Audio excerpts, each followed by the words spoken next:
To me, my X-Men.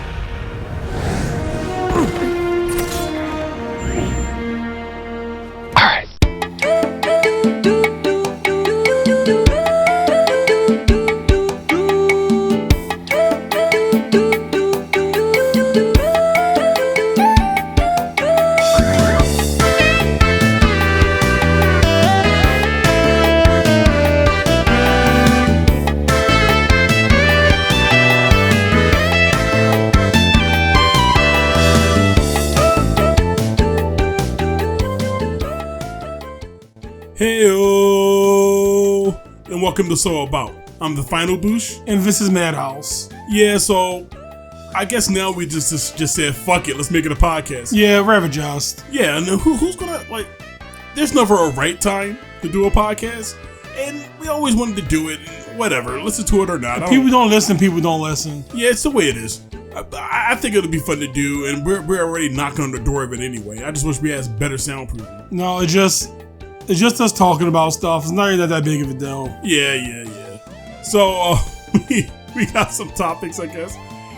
Should I say that? Yeah. Yeah, we got. Okay. So we got some topics lined up. Yeah. I don't know if it's anything like random shit we found on the internet that might be interesting, or just shooting the shit like usual. Yeah. It's like I said, it's not anything like super important, but I think it's cute for our channel, and I think it helps. Like I said, just like when we started with Mash Masters, way back then, it will help us with our talking. This is the end result, people. Yeah, this is what you want: stutters and bad audio. You can get that any other place. You can get that any other place. So why not just get it here? Make it a lot easier. All right, so I guess we should get started. So I guess we should get the shitty news out the way. I guess. Yeah, it's big shits. Well, it's old news now. But it happened like a while ago. But we're always late on this kind of stuff. It's not about being late or anything. Just that I just didn't want to talk about it when everybody else is talking about it. Yeah, so within the last couple of weeks, we lost Akira Toriyama. Yeah, but I'm still having a hard time with it, to be honest. I mean, yeah. He died of some kind of brain hemorrhaging, I think. Brain hemorrhaging or something. Those guys are worked to death down there anyway. But I mean, it sucks. I don't know what else to say about it. It's really he made a lot of people happy. Look, I never knew the man. I read interviews. I know he's private. I know all that stuff. I don't know the man. I only know the man through his works. Yeah, his Dr. Slump. The Dragon. Of course, obviously Dragon Ball. The Dragon Ball Z. Yeah, Chrono Trigger, Dragon Quest, Blue Dragon. He was very influential, especially for us, because we was born in the 90s. Yeah, but it's sad because the first interaction with Dragon Ball we ever did was GT. Yeah. So, but Toriyama did have something to do about that, though. Just Super Saiyan 4, though. Right? No, he did a couple of character designs. Oh, well, yeah, I guess. But, we can sit here and be like, what Akira Toriyama meant to me, but all I knew was he was the guy who wrote Dragon Ball and wrote Dragon Ball Z, and a lot of it was off the cuff and what he felt like doing. That's all I know him for. I don't have any massive attachment to the guy. Obviously, I respect him as much as anybody would, respect a creative for creating essentially a genre. Yeah, the entire genre, the whole blueprint of it, transformations and all that bullshit. For better or worse, he pioneered the battle shoten, right? Yeah. So I respect him. He's a heavy loss, but I think he's not the only loss neither, mind you. I think 2024 and 2023 is very bad for these guys. I'm not sure of Japanese names. Akira Toriyama was the easiest to say. So we lost the Yu-Gi-Oh! Creator. And I think first it all started with losing the Berserk creator. We lost all them dudes in just a little bit of time. And all of them are very influential. Well, I mean, I guess for you, I mean, like I said, I'm not a big anime guy. The most I know about, the deepest cut anime I can name off the top of my head is what is it called? Azumanga Daioh? That's not even a deep cut. and it's probably not a deep cut, but you know, I'm not a big anime guy, so I'm not a big anime guy neither, though. Just like everybody, the most people in my spot, my closest extent. I mean, my favorite anime is Yu Yu Hakusho, but my closest extent to anime has been Dragon Ball. That's the longest anime I've been following, and that's the one I have the most attachment to. Even though my favorite is Yu Yu Hakusho, I am attached to the Dragon Ball series.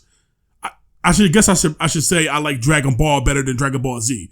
But that's not without giving Dragon Ball Z its flowers. Dragon Ball Z deserves its flowers, but we had to make a list. It would be Dragon Ball, Dragon Ball Z, Dragon Ball GT, Dragon Ball Super. And I guess the best way to respect the guy is to talk shit about his work, right? We don't gotta talk. We can talk. I mean, listen, dead or not, he made mistakes like everybody else. Yeah, I mean, it doesn't make him exempt from it because he's dead. It's like Dragon Ball and Dragon Ball Z had a lot of good shit to it. I don't have any complaints about Dragon Ball. I love Dragon Ball through and through throughout the issues. My issues start to go with Dragon Ball Z and beyond. What's your issues? What's all your issues with Dragon Ball Z? It's the standard stuff. Like, I love the Saiyan saga. I love the Frieza saga. I love part of the Cell saga. You're not going to argue with me that the quality started to drop like throughout the Cell saga, and then it fell off a wagon with Boo. I don't think it fell off the wagon with Boo. The Boo saga was not good. I think the Boo saga was his first attempt to interject the levity that Dragon Ball Z was missing that Dragon Ball had. I get what the Boo saga tried to do. I'm not here to take that away. I'm not sitting here to tell you that the Boo saga is not messy. The Boo saga is very messy, but I like to think people like to drag it out how bad it actually is. No, man. People talk about the Boo saga like it's physically unwatchable. No, if you would talk to me back in the day, I would say the Boo saga is unwatchable, and not because of peer pressure or whatever you would call it, because it was the popular thing to shit on about Dragon Ball at the time. I wouldn't go that far. It was just I generally didn't like it. It lasted way too long. It was too much transformation conveniences. Boo wasn't a completely compelling of a villain to follow. Wait, which Boo? Oh yeah, I should say I love the first half of the Boo saga up until the split between Boo and Evil Boo. You mean no. I heard this a million times. I'm going to correct you before you mess up. Okay. You like it up until Super Boo starts transforming. Yeah. Because in a lot of that situation, he lost what made Super Boo to begin with.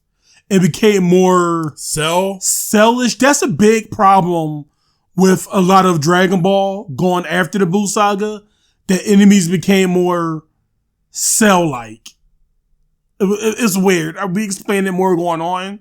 But right now we on the Boo saga. Yeah, because like I said, I don't have any complaints. Like, micro complaints about, but the Saiyan saga and the Frieza saga are so fucking good, man. And I don't, any complaints I would have about those two sagas would be nitpicking. Yeah, but I just think people is a bit too hard on the Boo saga. You're free to think that. It still lasts on the my Boo tier list. saga is not. It could be last. No, I doubt it should be last out of. Well, you mean out of Z? Out of Z. Oh. It's last on my tier list. Yeah, it's last on mine too. But then again, the Perfect Cell saga is second, not second place, second to last. Because I was never really behind the Gohan Super Saiyan 2 transformation. I thought it was ass pulley. The way you feel about, I think Dragon Ball Z Kakarot actually did that better. Did they add? Because what I heard was I haven't played it because they had time to expand on that stuff. That he actually spent time with 16 and shit like that. Yeah. You know what? Dragon Ball Z Kakarot is free on PSN. I should actually we should play it. Yeah, I should give it a try. We should. If it's a let's play for it, if people get this far in the video, I know 8 minutes is tasking, so it's a little too early to be catty. But if people make it this far, if you're interested in TCB doing a Dragon Ball Z Kakarot playthrough, let us know and we'll play it. I guess. Yeah, we like Hitman at this point. Yeah. We're always trying to find new shit to do with the channel. So, and we are planning on bringing back let's plays. So with Rezi, but we'll do Kakarot too if there's an axe for it. Yeah, if y'all ask, we'll do it. Anyway, what we talking about? Oh, The way you feel about Super Saiyan 2 Gohan's transformation, which is fine in a bubble. I think it's fine in a bubble. Because I think the small little nitpick is worth the payoff. My beef is with Majin Vegeta. No. I like the Majin Vegeta's attacks. And I like his attitude. But I think the actual character of Majin Vegeta and his sacrifice, never liked it. That happened. Dragon Ball Z been off since we were like kids. Yeah. Like so like most people. Yeah, but what I'm saying is a bit off. So we only seen it through, we wasn't there when it, was new. When it was new. We was there after the fact. Actually, we kind of were there when it was new. For the American dub, it wasn't localized at the time. So, yeah. But the thing is, all right, I was more sad about Goku sacrificing himself to protect Gohan over Vegeta's sacrifice. Because I didn't like Vegeta's sacrifice because Vegeta just came across as a child, in my opinion, throwing a fit. I thought that was the point. No, they tried to justify it. It's technically Vegeta's midlife crisis. I mean, that's how people read into it, but I don't know what... I'm pretty sure, knowing how Toriyama writes, the context was just like, we need Vegeta to be evil again.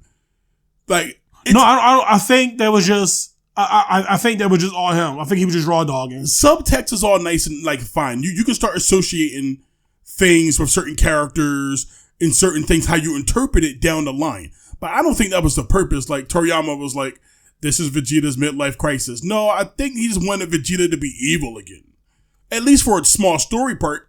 Because what I know about Toriyama is that he's a very, very simple man in terms of writing. Yeah. I heard about that. Like, very brass tacks. Like, I'm not saying he's not creative, because he's super creative. But he is very matter of fact. So, I doubt it was any nuances Toriyama probably set up was sheerly convenience. But that's why I always like this stuff, because it's always straightforward. It's always natural. I always like that, because Dragon Ball is an easy series to imprint on. Yeah. So you can put whatever context behind actions or certain plot developments in Dragon Ball and Dragon Ball Z because of how simple it is. And that's what I always liked about it. That's why I always like to hear people's takes on things regarding Dragon Ball because of that fact. Because you can get so much off of multiple people can get multiple reactions off of one story beat in Dragon Ball. I know you gotta think of it like spilling a bunch of cans of paint. Okay, Toriyama arranged it in a certain way, and we spilled it, and it just created something that fell on the ground. What? Like, you gotta have our artistic mindset here. What I mean is, Toriyama is the pancake, the paint cans. Okay. He set them up on a shelf. Everybody see them. Right? Oh, and then we come along and knock them down and analyze, after analyzing them, we knock them down by mistake. And what we get on the floor is something beautiful by total accident. I guess that's a nice way of saying it, I guess. That's Dragon Ball. That's how we can have two different opinions on how we feel about shit like Gohan. And I love Cell. Cell's like one of my favorite villains in the series. But Super Saiyan 2 Gohan, I just never vibed with. I never liked. And like, I don't hate Majin Vegeta or anything like that. All that stuff is fine. It serves a story. I never looked deeper into Majin Vegeta other than Babidi took control of, like, narrative. But the narrative told me. I never looked anything deeper into that. And that's, like I said, once again, that's why what I find interesting, hearing people's different takes on certain plot points. Because I never looked at Majin Vegeta beyond that point. But I love to hear people's, like, dissections of why Goku treated Gohan the way he did up upcoming to the Cell games. I always enjoyed how people interpret. Actually, one of my favorite things about Dragon Ball is how people interpret Goku as a character. Yeah, the community. Yeah, that's always been really interesting to me. Goku is such a blank slate of a character. I wouldn't say that. He has a discernible personality, but yeah, but he plays like a static character. Goku is such a, I don't know the word, weird character?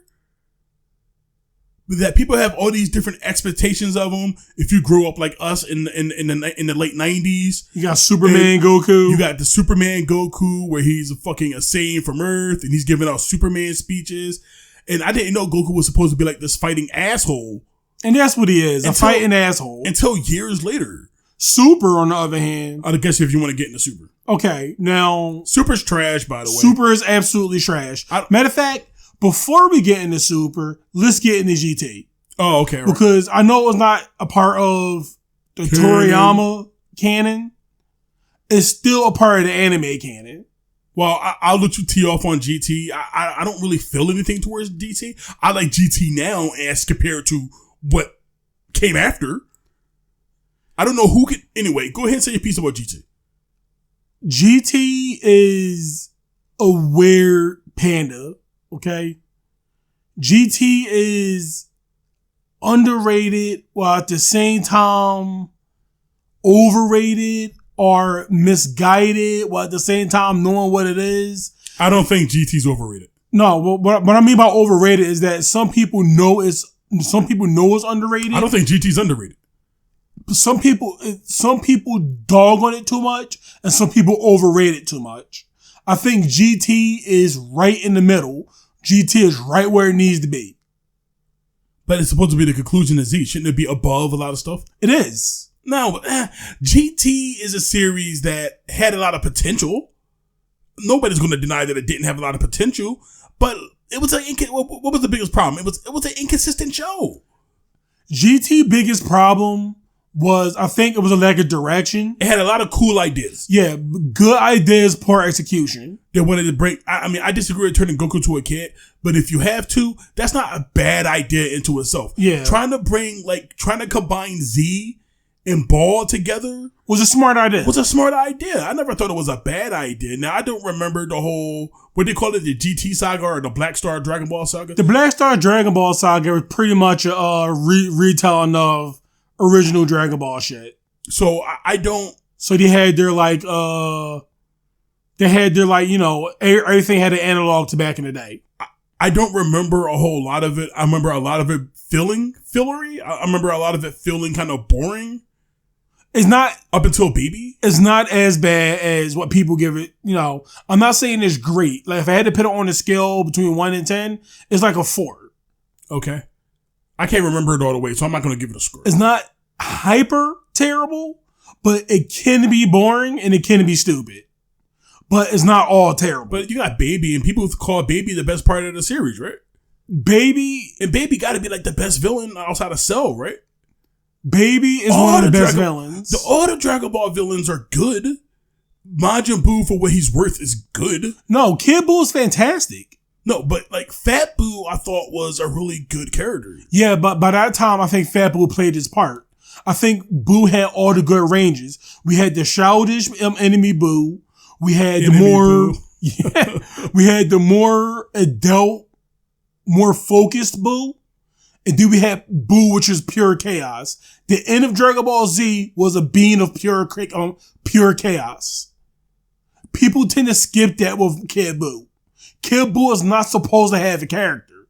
The last arc, the Dragon Ball Z, is about pure chaos. Buu kill without remorse. That's the point of the character. Just pure evil. Yeah, it's just Fat Buu for me was like a really interesting character, and I don't think we got a whole lot of time with good Buu. Good Buu. Like I understand we got to keep shit moving. And I understand that we have to get these guys somebody to punch ASAP, right? But it would have been interesting if I don't know what they would do. He had his moments. It was fine. Yeah, because like that's why, and that's what endeared Hercule to me as a character too. Because as I said before, well, we were talking about GT, but sure. As I said, I know we went back to we're about to go back to GT. As I said, Hercule's my favorite character, and part of that reason is because of the relationship between him and Fat Buu. Good Buu. I keep saying Fat Buu. I think it seems weird, but yeah, Fat Buu. His relationship. So yeah, anyway, back to GT. I know like a lot of people say Baby is one of the cooler characters in the series. And GT as a whole has some pretty cool characters to it. Again, GT is good ideas, poor execution. Yeah. And I don't want to sit here and talk about GT all day. Baby's a good idea. Baby was the best executed out the bunch. Super 17 was Super a nothing 17 burger. was a nothing burger, but it was still a good idea. It was an interesting idea. Yeah, but what I mean is it had potential. Yeah. That's GT as a whole. It has potential. And the Shadow Dragon saga plus Omega Shenron was a good idea, and I think the execution of that was about the same. No, I think it was about the same as Baby. A little less. A little less than Baby. A little less than Baby, I think. The last fight was cool though. But like I said, I'll take any of that over Super. Now, if Dragon Ball Z was good ideas, poor execution, Dragon Ball Super is just bad idea. Okay to bad ideas and poor execution. Look, I'm not here to hold anybody's hand. I think I think Super is one of the worst things I've ever seen coming out of the Dragon Ball IP. And people can say, oh, I don't like GT. That's fair, but GT's watchable at the very least. Super is bad. And English dub is a little better. English dub is a little better. And we watched that. We seen the entire show weekly on Japanese. The Japanese version. And then we watched it in English though. That show is garbage. The only part of that show I like is a handful of slice of life episodes and some bits of the Tournament of Power. And I hate the Tournament of Power. I don't think every bit of Super was terrible. I never said it was. But you're not going to tell me that recreations of worse versions of the movies, plus a purple Vegeta arc, plus copious tournament arcs. Goku Black started okay, but I never cared for the whole evil Goku angle. So, well, the thing is, he wasn't evil Goku. You know what they were going for. I know. And that was the allure of the character in the beginning. Oh my God. Like, that arc is so bad. It's like they were writing it as they went. I think they were. They're like, okay, we got this one idea. I wouldn't be shocked if the first couple of ideas is shit they actually thought about. And then they just wrote it like off their hands. They had like notes on their hands talking about, okay, well, Zamasu needs to be defeated, so Goku needs to use the Spirit Bomb, but we don't have Goku. We have Trunks. So Trunks has a sword, so let's have him make the Spirit Bomb out of the sword. So we forgot about the Mafuba and stuff? Yeah, man, it's so much dumb shit, man. It's so much dumb shit that I want to give time to, but we got so much other stuff to talk about. Yeah. And, Goku Black cinched it for me. I hated Super even more right after that. Tournament of Power was okay. What I liked the Tournament of Power about was the concept. The concept of having so many character designs. A lot of them being really good. And a lot of them being really good character designs. So I mean, like, they're cool. Look, and Rubber Rand. I like Rubber Rand. I thought Rubber Rand was a great fucking character. But no, she's not a Saiyan. She's not, what is it? Khalifa? Oh, Khalifa and Kel? She's not Khalifa, whatever her name is. Khalifa and Kel. No, when they fuse, they make Kefla. Kefla, okay. So it is Khalifa. So it's not Khalifa and Kel. They're fucking, they suck. Who? Khalifa and Kel. No, they don't. Yeah, they do. I like Khalifa a lot more than I like What's Kel. the other guy? Saba? Kaba. Can you tell? I don't like Super. Kaba was okay. As a character, he was okay. Hit was pretty cool too. I think Kel was pretty good for what they wanted from her. That big robot guy was pretty cool. Most of the Dragon Quest people was cool. The one Vegeta. The Magic Girls were cool. The one Vegeta had to insult, and he came back with the counter. Magenta was cool. I like giant robots, so Magenta was cool. A lot of those characters were cool, except for like the little ant and like the green guy who terminated Piccolo and shit. Knocked out Piccolo. You know that green guy? That little green... Yeah, the little bug dude. That Piccolo should have heard. Oh my God. And then we all hear about the Tien thing. You all heard about the Plague of Gripes thing. Yeah. Tien's one of my favorite characters too. And that's before Plague of Gripes. But you just kind of get used to the hand Tien kind of gets in the series. If you're not a Saiyan... Or Krillin. It's kind of like Tekken. If you're not a Saiyan or Ilin... Or a Mishima. Or not named Piccolo, it's kind of like being a Mishima. If you're not a Mishima... you don't get proper storytelling. You just don't. You'll probably get a hand job every now and again. Like everybody in the Tournament of Power got a Toriyama hand job. That's cool.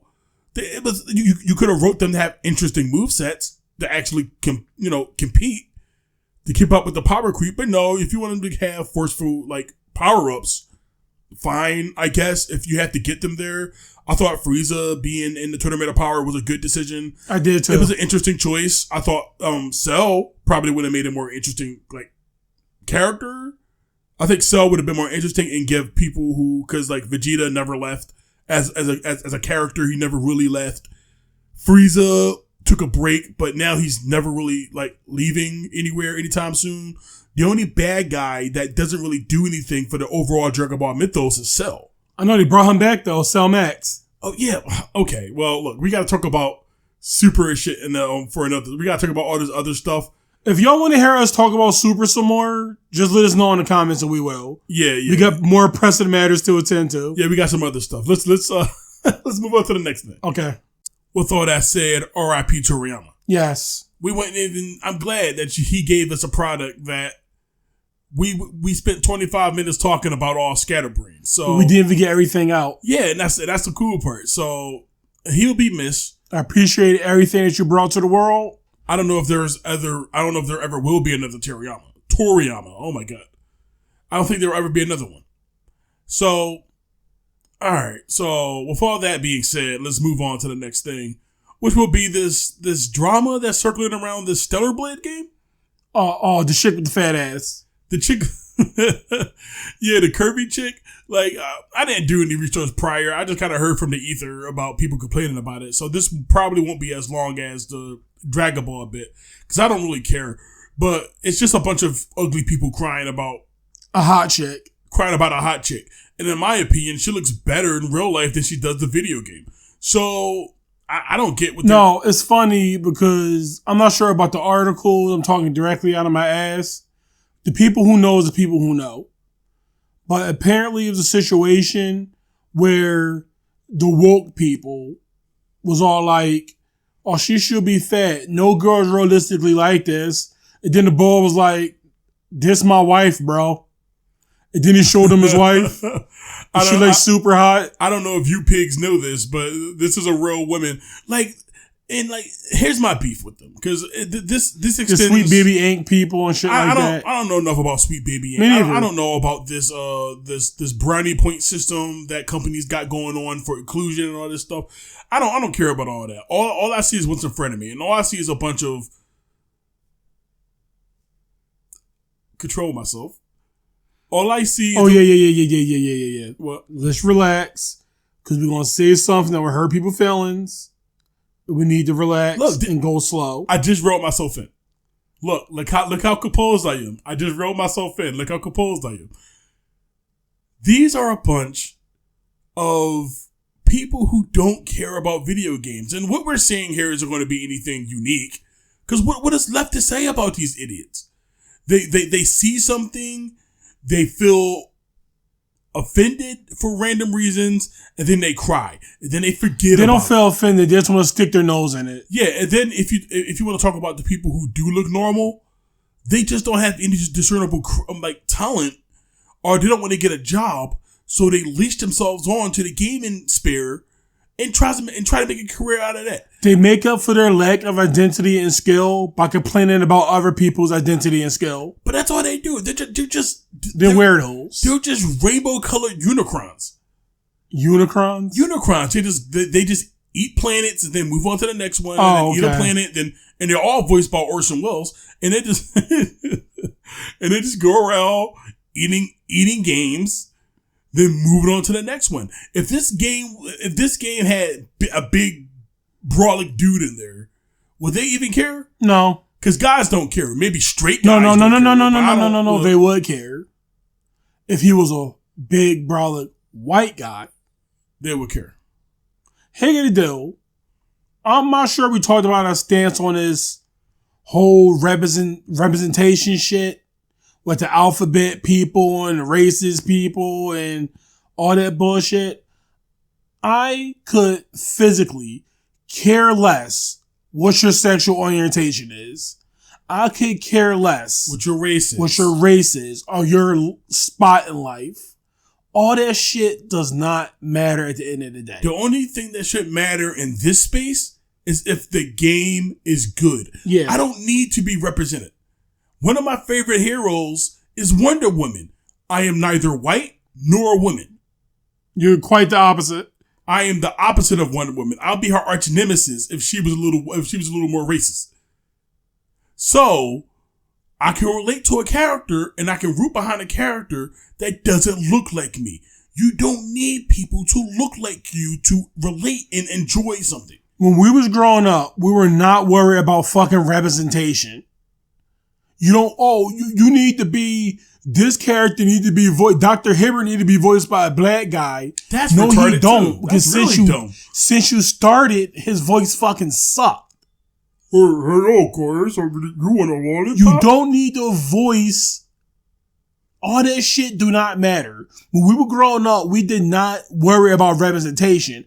I don't need to see myself in a character to get behind the character. What get you behind the character is the character.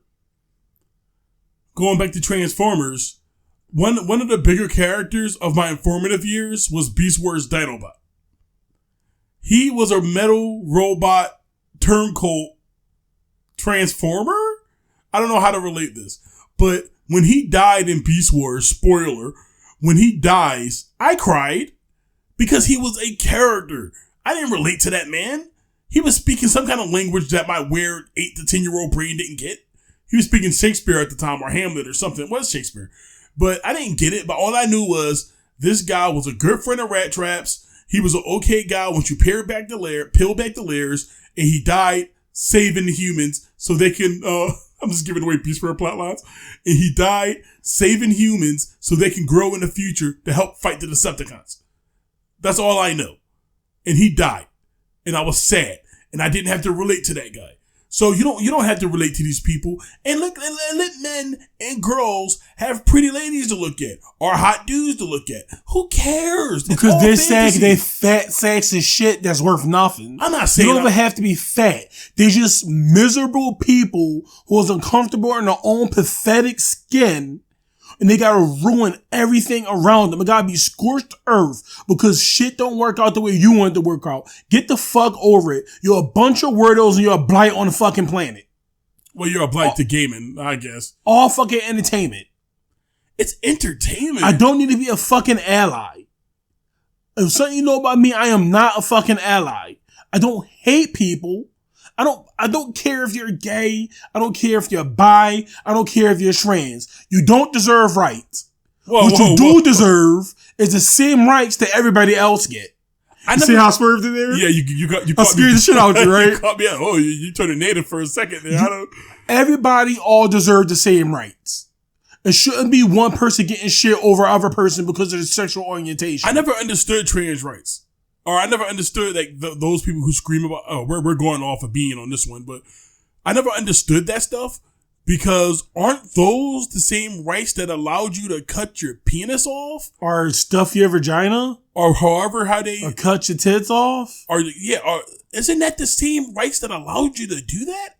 Why are you guys walking around like you're X-Men or something? Like the only reason, this is why your little voices are annoying people. Is because you're not trying to be like everybody else. You're trying to be a special snowflake. You want to be a minority so goddamn bad. They really want to be a minority. So why? Why do you want to be a minority? Look, it's not easy being a minority. And this is we're a minority. And this is coming from a black man who doesn't care about words like nigger and all that stuff. Or Black Lives Matter. Or Black Lives Matter. Because we can get into Black Lives Matter some other time. But we're so far removed from slavery that I don't care about slave shit, man. You can call me, a white person can call me a nigger today. And I wouldn't affect me at all. That word has no power over me. Why do you need representation? Why do everybody need to bend the knee to your plight? No one else is out here bending the knee to everybody. And white people are not evil. Stop it with the white people are evil. White people are so far removed as... White people are as far removed from racism than black people are. Stop blaming every white person for your problem. It's just as much evil black people running shit and keeping you down as much as it is black people. And it's just as much as poor white people as it is black people getting a bad hand. That shit is so stupid. That shit is so stupid. Just like how we were getting, no, fuck it. Just like how I never brought into Black Lives Matter. Because I don't like how African Americans always have to try to make themselves come up as a victim. It's always a victim complex for our race. And it's always, we can't do this because we're black. We can't do that because we're black. Well, maybe we would stop shooting each other out in the street and having a crab in a bucket mentality. We might improve as a race. Probably. But all I'm saying is, Black Lives Matter was a grift that if you have any kind of common sense, you could have seen from miles away. We called that shit out the minute it began. The minute I seen a Black Lives Matter, what is it called, memorabilia, I was like, this shit's a scam. Where that bitch at now? In the gated community out of the fucking hood. Like, I think. I don't know what she had. It was so simple. Because the problem wasn't, granted, there was an issue with black people, and that's unfortunate that they were the ones targeted. And it might have been targeted for malicious reasons. But you have to put that shit aside and look at the bigger problem. And the more bigger problem, in my opinion, from what I know, was the police force. If we being undertrained and if we would have made sure that police got the proper training, or we got the right people out of there and the right people in, this could have been a completely different matter. But now you just made a whole thing that's a moot point and nothing really changed.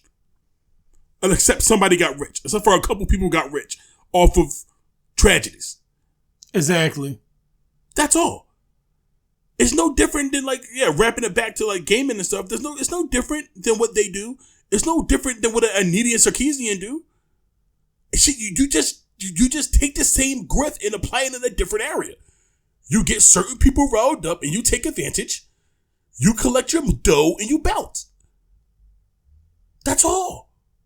It's always the same grift. I don't know how people are going to feel about this part. I don't care. But I'm just trying to speak from the heart here. I'm not saying I'm some kind of hyper political or that shit can get fucked. I don't really care about all that stuff. Look, at the end of the day, if you're black, white, Asian, Egyptian, Mexican, snake handler, snake handler, that's a they, them. We gotta get to that later. Oh, we don't. That's a they, them who is the most gayest of gay, trans person on the planet that's also non-binary and a cop. Your rights don't mean shit compared to everybody else's who already have shit rights. You are in the same boat as everybody else. You are not a special snowflake. You are the same person as everyone else. The sooner you act like you're not special like everyone else, the sooner you'll be normalized. The sooner you'll be accepted by everyone else. But if you coming in your rainbow flags and spinning around and hey, whatever the fuck, trying to be the most obnoxious person in the room, everybody's gonna keep hating you. And the longer you do it, I hope that fucking happens. It's not even hate. It's just finding them annoying. They are aggravating because they're ruining media. They're ruining every strip of media that it is. They're ruining the youth generation. They're ruining the youth. The people that gotta take care of us when we old. And it's like they already ruined some of the kids. I work at a school. I know. I'm already convinced that by the time I'm 80 and these kids will have to take care of me, they're going to chop off my dick. And I can't fight back because I'm too old.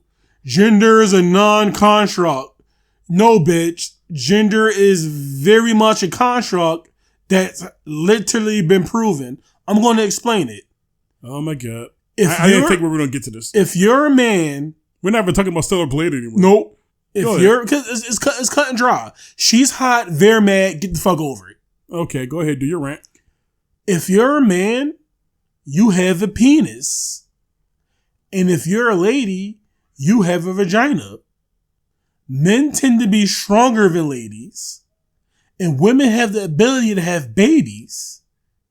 Okay? You catching up with me? I'm with you, daddy. Okay. So... when you're with your friends and you're outside, you can say whatever you want to be. You could be a they, them. You can be a bug. You could be a sock. You can be a Shri. You could be a furry. You could be whatever the fuck you want to be.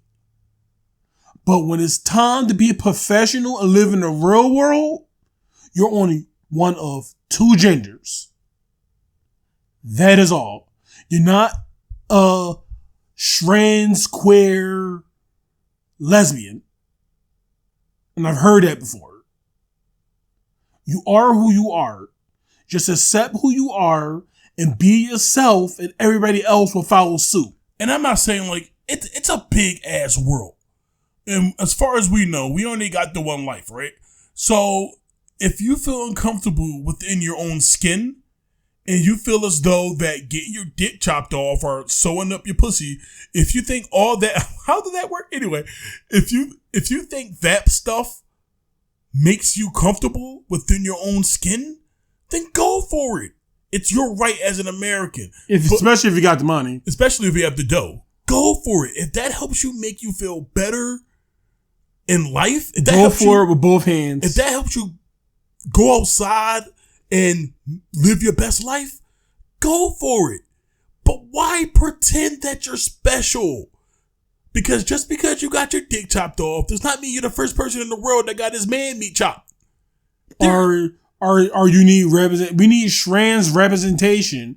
Don't we have Birdo? But yeah, we have Birdo. Like they saying we never had any type of representation before. But as far as I know, I've been always watching shows with strong female protagonists like Sailor Moon, Tomb Raider, the aliens, fucking Alien, Beetlejuice, Lydia, yeah, Beetlejuice. Bayonetta,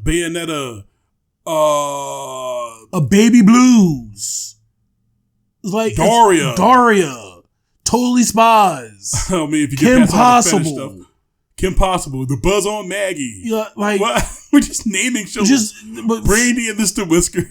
like there's a bunch of shows out there that existed before this fake ass movement that we had strong female protagonists. It always existed. Now, do I agree? Was there a lack of minority antagonists? I mean, minority protagonists?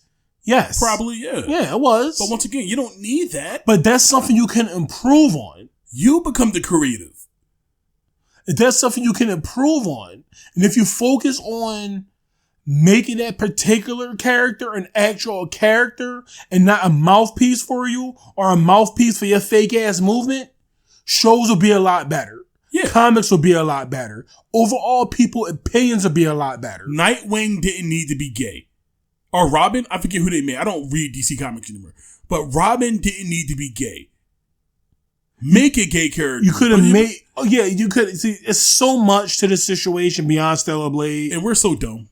And we're probably going to get hated for this statement, for this whole part. We're probably going to get hated because I know we're not putting it the most eloquently. But I'm just talking to you like how I would talk to anybody else. What did we say that was offensive? Be yourself. Just don't make it everybody else's problem. We accept you. Be yourself. You're not a monster because you want to be different, but you are a monster. You're trying to stifle everybody else because of your differences. I just never understood trans. It's reverse fucking oppression. That's just I don't understand. Like I don't see like anti-trans mobs dragging you out in the street and putting a scarlet T on your forehead and then sending you off to camps. Yeah, do you get a bad leg? Like, for example, you're a trans person, you go into a restaurant and they be like, I'm not going to serve you. No trans. No, that's fucked. Yeah. I ain't feeding no damn trans. That's fucked up. And those people deserve to be punished. Hey, we're part of that group of people who actually had to go through that. Yeah. And didn't I say earlier that we're not attached to racism? Like, we're not attached to that time. We shouldn't be worried about. We shouldn't be crying about that time. So if a black person can say that, then you can pretend, even if a little bit, that you're a normal human being. That's all you have to be is a normal human being. Not a normal person. I'm not telling you how to act. Use your common sense and be a functional benefit to society is all you have to be. You can be whatever you want to be. You can be accepted by everyone. But when you start stifling people because you want to be different, that's where the issue lies. If that make any sense. I don't know. I just don't get it. I I get that people want, like, I want trans people in more media. Good. We get them good, but you're going to have to be the one to do it. Why change everything else around you when you can be the thing of change? Like we said, you could be the next Toriyama. Look, we don't like all this SJW talk. We don't like it going around the gaming thing. The best we can do is talk about it. But at least we're doing something. We're not going around just on Twitter or whatever social media platform saying, look at Stellar Blade. That girl has curves. That girl has big fucking titties. That's bad. As a black man, I feel scared because I don't have titties or I don't have big giant hips, baby making hips. Our village feeders. Like I don't get it. Just if you don't like Stellar Blade, don't buy it. This is all over the place. Don't buy Stellar Blade. Leave it for the people who want that game. And just because people want that game does not mean there's some type of weirdo. Or it doesn't mean there's some type of pervert because they're not lusting over fat lady with eye piercing. And varicose veins and purple hair. When I get a PS5, because there was no reason for me to get a PS5. Okay. That's our cat. When I get a PS5, because there was no reason for me to get a PS5, I'm going to get Stellar Blade because the game looks solid. I'm getting it out of spite. Well, I'm getting it because the game looks solid. And I don't really care for it. Like, it just looks like a Taiwanese, like what's that? What's those hack and slashes called you play? Beat 'em ups. No, what's those hack and slash games with the bikini girls? Oh, Oni-chan Kabara. It looks like Oni-chan Kabara to me. Those games are dope. And I'm like, you like them, but I don't like them. But you don't see me saying, yeah, but it's mechanically good. I mean, I'm sure it is, but you don't see me going out here saying like, I need I don't need any more reason other than I'm not getting the game, and all you have to do is not get the game. It's simple. Simple as that. It's fucking simple. Why make it as hard as it is? Why make it as hard as it is? And I know there's normal trans people. There's normal people who just, okay, guys, look, I'm trans. I just want to mind my own business, but they get flocked in with you idiots. Same thing with the gays. They get flocked in. Same thing with women. There's completely normal people who just live in life day to day. Truly get looked at as if, oh, here go one of those SJW idiots, because they have you idiots to think. So you're doing more damage than you to your own people, quote unquote, own people. Because you guys are all about inclusion, but you're the first to segregate. Yup. Idiots. But you're the one doing damage to your own group of people. Let's move on. Let you guys something to say. At the end of the day, they're just sad idiots who hate themselves and take that hate on everybody else. That's all they are. Are there a parasite attaching themselves to the easiest thing possible? Are there a parasite who hates themselves, who want to take it out on everything, who wants to take it out on everything, and attach themselves to everything possible? So if you're any combination of the three, I guess the easiest thing to say is to get fucked. Get fucked. All right. That's enough of that. Let's move on to light news. Some fighting games. So we don't fly off the handle because we're about to get what? Well, we're too small to get canceled, so I guess we can't be stopped. You're never too small to get canceled. People ain't never that petty. Okay. So MK had its Janet Cage patch. By that, I mean Janet Cage came out because nothing happened to the game. There we go. That's the news. That's MK news. finish. Goodbye, everybody. Goodbye. Bye. Bye. MK, keep being the worst. Yay. All right, that's about it for MK. Thank you for the MK news. Yep. You guys can leave now. That's the MK news. Janet Absolutely Cage came out, worthless. Nothing happened. The game is still in the exact same state it was in. The game still has the same problems it had since the start. I guess Janet Cage does bring some cool ideas. But like I said, if the meta is just going to turn to Janet Cage all day, then the game's no better than when Cyrax was running the game. Just because you add a flag to your piece of shit, it doesn't mean that flag won't, slide down the shit hill that you created. Yeah. Just shit metaphors all over the place. Yeah. But this ties into now people are up in arms about fighting games being too offensive. Oh, because the Tekken shit. Because Tekken 8. The Tekken honeymoon period over. The Tekken's honeymoon period is over. The bubble burst. And now everybody's complaining about fighting games being too aggressive. Because they are. Something Team Crossbody was saying since we started this channel. Beginning. But no, I'll be on Reddit and it's you're an idiot. You're wrong. You're a hater. Now all of a sudden Punk says it and a couple more high level people say it. And now all of a sudden it's, you know what? I agree. Fighting games are too offensive based. Yeah, no shit. It's obvious. They were doing that for the longest time now. Fighting games been more offensively oriented since Street Fighter V at the very least. Not as much Street Fighter V, but yeah, I would say since Street Fighter V or like Omega Street Fighter 4. And one thing, no, not Omega Street Fighter 4. Omega Street Fighter 4 had some balance problems, but they still had archetypes. So did 5. We're talking about the death of archetypes. There's no, because Street Fighter 6 still have archetypes. Gao is a rushdown character. Yeah, but he shoots fireballs. Gao is a rushdown character with a fireball. Aki pretends to be a zoner. Anybody who can drive rush behind a fireball might as well be a zoner. So yeah, there's no real archetypes in Street Fighter 6 other than Dowsum. Well, the only archetype of Street Fighter 6 is drive rush mix up. Drive rush mix up. You got grapplers, but they suck. MK has a archetype problem because Mortal Kombat or the NRS. Mortal Kombat. NRS can't look past a couple of mistakes they made years ago. NRS never understood how to make fighting games. No, but they make fun games. They worried about their games up until 11 and 1 has been mechanically sound. They've been okay. At least if you wanted to play with a zoner, you can get a zoner. If you want to play it with a rush down, you had a rush down. You let the matchups fall where they may. And then ever since MK11, since they added this variation system in general, I guess, they just been looking for to just, what's the word? Liquidize? Simplified? They want to congeal everything into one big pot of normalization. But that was fine when it was variations. But the only time variations were done right was MKX.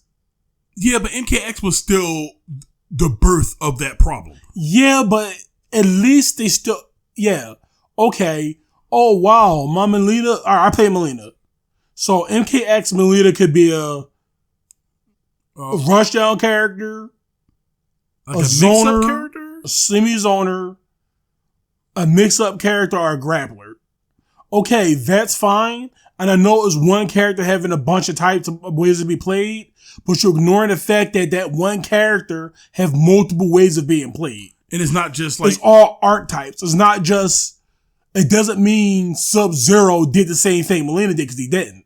Sub-Zero wasn't his variations wasn't just zoner, grappler. No. So Sub-Zero had a defensive variation, shit like that. I get what you mean. They still specialized in specific things. Yeah. Where you get Raiden, and Raiden will probably be like a trap character. Or based off teleports. And I forget what the other one is. But let's say block strings. Or chip damage. We want to say that was Thunder God, right? I remember MKX that way. Yeah, I think it was Thunder God, where he can extend his hitboxes and shit like that. So people talk shit about MKX, but it's impressive how they took the variations and made it fit the characters that you were playing. But it was still the start of them trying to make every character do at least 40 different things. No. See, that's not an issue with variations. It's an issue when the game don't have variations. Like MK11. Like MK1. Oh, wait, yeah. Well, no, MK1, they had shitty variations. Yeah. No, the variation system in MK1 was MK11. Goddamn, they might as well be the same game. The variation system in MK11 was so bad, I keep forgetting it is. Yeah. See, the issue with MK not having archetypes is that they're only one character. There is no variations. So if you got multiple characters that all do pretty much the same thing, it's an issue. Yeah, but we're on MK for too long. But Tekken, I heard people were complaining about like the Heat rush. It's not called Heat Rush. It's just called Heat. Oh, is it called Heat Rush, Heat Dash, or whatever? Heat Dash, Drive Impact, whatever it's called. Armored moves, Heat Smash. You pop heat. You pop heat at the beginning, whatever. And then you got to mix for you get mixed. Heat is very powerful right now. But it's always been that way for the longest times for a while now. The developers know that fighting games are hard, and developers also know that Rushdown is the easiest thing to understand. So also, little Jimmy understands Rushdown better than, let's say, who would you rather play? Hypothetically, it's easier to understand a Makoto than it is to understand the Zangief. Yeah. Even though Makoto want to do something similar that Zangief do. Yeah, but that's the issue. Everybody wants to rush down. Every casual, because I want my archetypes back. But every casual wants to rush down. They don't want to think. They just want to smash hitboxes up in your face and frame data and make themselves feel good. Hit that dopamine button. And that's all they want. Because it's the hypest gameplay style. But if they hit any kind of wall from a zoner or a grappler or a general defensive character or some kind of trap character, that they have to be wary. Like Tom said, they get nerfed to the Stone Age. Yeah, like anything that requires a casual to think for 40 seconds, it needs to be nerfed. It needs to be nerfed. Except rushdown characters, which all can stay the same. It's just like, they've all been like that. The developers know that shit sells.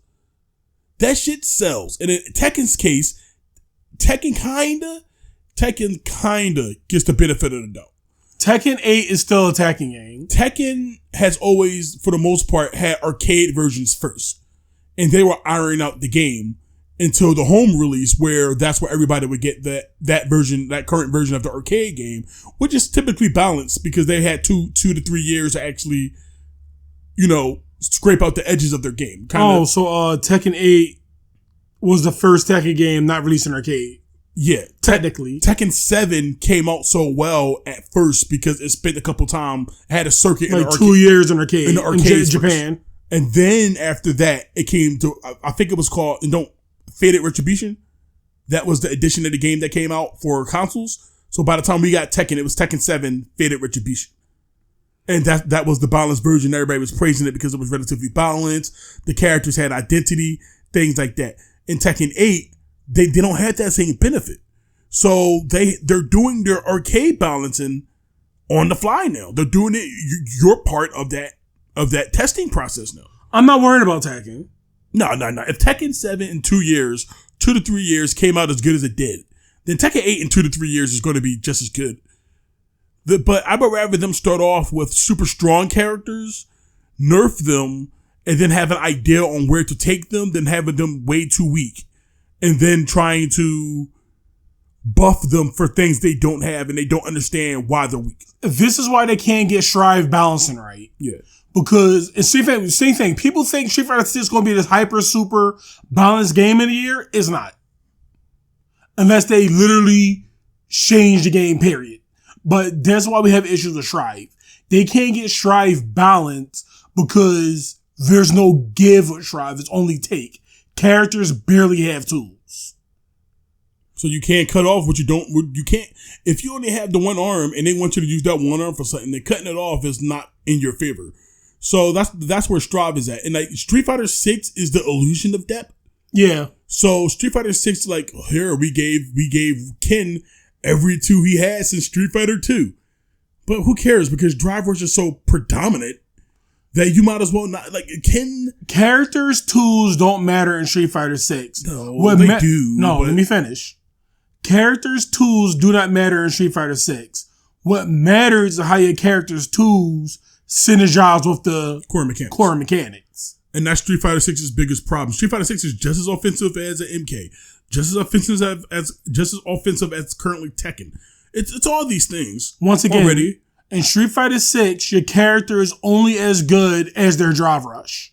But with that being said, just like Tekken, I will have to say. Oh no, I got faith in Street Fighter 6 is going to be a different game. It's about 75, where my 85 for Tekken is a 75 for Capcom. Guess what NetherRealm is? 20? Less. 10. I'll give NRS 20 only because you know damn well, and we're saying this once again ahead of time, they're going to sell you a better version of that game. I said that before. In a year. I said that before. I know, but I don't want to be ahead of the. I don't want to be behind. People say we didn't call it out. We called it out just like how we called out how everybody was saying. Now everybody's saying now that the games are too offensive. Now we're saying that they're going to sell it back to you. I mean, I hope that's not the case. I won't be proud of that. But when we finished with this first season pack for MK1, they're going to sell. They're going to rebalance the game and sell it to and try to fix all that they can and rebundle it for $40 and resell it to you with another season. Because that's what they did. That's what they did with Aftermath. But Aftermath didn't fix anything. Aftermath tried to fix the variation system from my memory. I don't remember MK11 all too much, but it was a story expansion. It came with a couple more characters, and they came with I could be wrong, but I think that's when they tried to unlock the variation system, like have custom variations.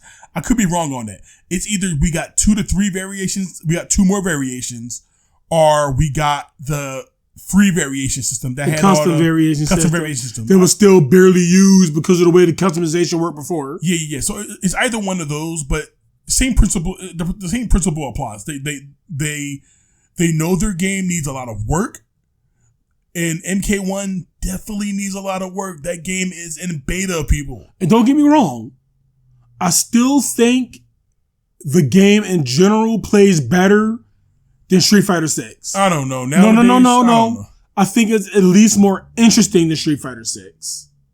Characters are... I don't know. Yeah, but at least characters still kind of do their own thing. It's not just the characters as good as Drive Rush. I don't think the game is bad. I don't think MK1 is bad. I don't think it's bad. It's painfully mediocre. I think MK1 does a couple of good things, and a lot of that is just course correcting from 11. And sometimes, that doesn't justify what the game is now, but, it helped. Some goodwill, like they're capable of course correcting these issues. They need to get people in there that know how to make fighting games. Ed Boon do not know how to make fighting games. And I love Ed Boon. Sometimes. I don't know. I don't know what can they do. I mean, yeah, they can just gut the team up and put in some fresh meat, the people who actually know what they're doing, people who actually care about Mortal Kombat in a way. I'm not saying they don't care about Mortal Kombat. I don't know what to think, man. Because, like I said, I kind of have a soft spot for NRS. I certainly won't defend them like some of these other people are doing. I certainly won't defend them. But no. I have a soft spot with NRS. Despite how you feel about the Injustice series, not you per se, but the people who are listening, despite how you feel about the Injustice series, those 2 games brought me a lot of joy. MK9 brought me a lot of joy. And MKX, once I warmed up to it, was a game I liked very much. So, I don't have that attachment to Street Fighter 5. I don't think Street Fighter 5 is far from a bad game. It's not a bad game, especially nowadays. It's not. No, I think Street Fighter 5 currently right now is better than Street Fighter 6. I don't like to compare it. I do. I don't like to compare it. I do. Street Fighter 5 had 7 years. It don't matter. Street Fighter. I believe almost the exact same team that made Street Fighter 5 made Street Fighter 6. I'm not sure about that. Even if it's not, why would you start lower than Street Fighter 5? I think Street Fighter 4 did not start lower than Street Fighter 3. I think Street Fighter 6 has a vision, and right now they're trying too hard to see that vision. No, that vision is let casuals beat good players by playing like fucking retards. There you go. Like, I don't understand, like, the input issues online. I don't get why they decided to patch once a year, even though I don't think so. I think they're already reneging on that, because aren't they coming up with a patch after Capcom cover over the fuck? That's technically a year, I think. Oh, is it? Maybe. It's been a year already? I think almost been a year. Oh, okay, I could be wrong on that one then. But yeah, fighting games this has been the longest thing for the longest time. So why get all worked up about it now? Other than KOF or SNK in general, the last true game I can think of being like having freedom for all art types and you get to play the way you want to play was Cross Tekken. Oh no, but some people don't like crossing. Oh, screw them. They don't like cross Tekken because of on disc DLC. Not because of the game. I mean, okay, the game did come out rough.